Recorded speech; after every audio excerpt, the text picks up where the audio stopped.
AutoCAD সফটওয়্যারে আপনি কিভাবে ডাইমেনশন চেক দিবেন সেটা আজকে দেখাবো। প্রথমে এর লেখে এটা আমরা টোটাল 5টা লাইন নেব। এখান থেকে আমরা সর্বপ্রথম লাইন নেব 3 ফিট, ওকে, 5 ফিট, 7 ফিট,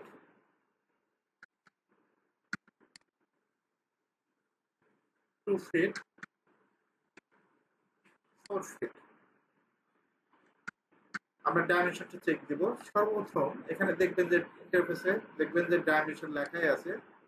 জাস্ট এখানে এই লাইনে কি করবেন, এই লাইনের মাঝখান বরাবর ক্লিক করবেন, অটোমেটিক ডাইমেনশন দেখাবে। Keyboard shortcut D L I লিখে এন্টার, আশা করি দিতে পারবেন।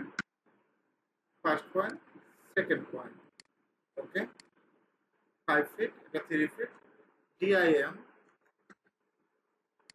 জাস্ট এটা মাঝখানে ক্লিক করলেই হবে। ডিএএল, আশা করি দিতে পারবেন। ফার্স্ট পয়েন্ট, সেকেন্ড পয়েন্ট, ওকে।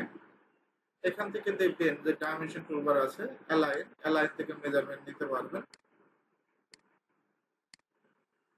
আরেকটা যদি লাইন নেই, এর লেখে এটা এই দিক থেকে নেব হলো 5 ফিট, এদিকে হলো 4 ফিট।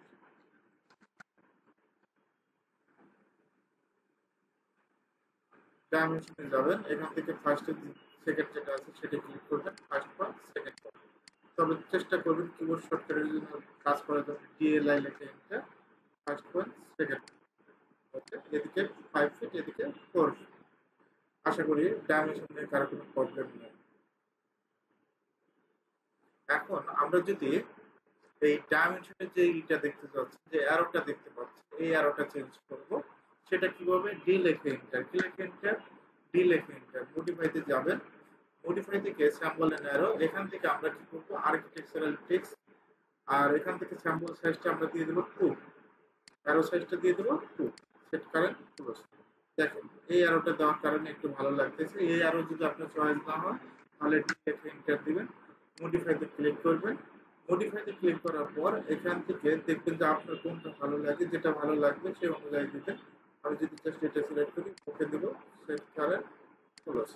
দেখেন চেঞ্জ হয়ে গেছে, এরকম টাইপের আছে। তবে এই টাইপেরটা কেউ ইউজ করে না। আমরা আর্কিটেকচারালটা ভালো লাগে, আর্কিটেকচারাল সিলেক্ট করবো, স্যাম্পল অ্যারো, এখান থেকে আমরা আর্কিটেকচারাল ট্রিক্স যেটা আছে আর এখান থেকে আমরা 3 ইঞ্চি করে দেবো। কত হচ্ছে, 3 ইঞ্চি হলো স্ট্যান্ডার্ড সাইজ।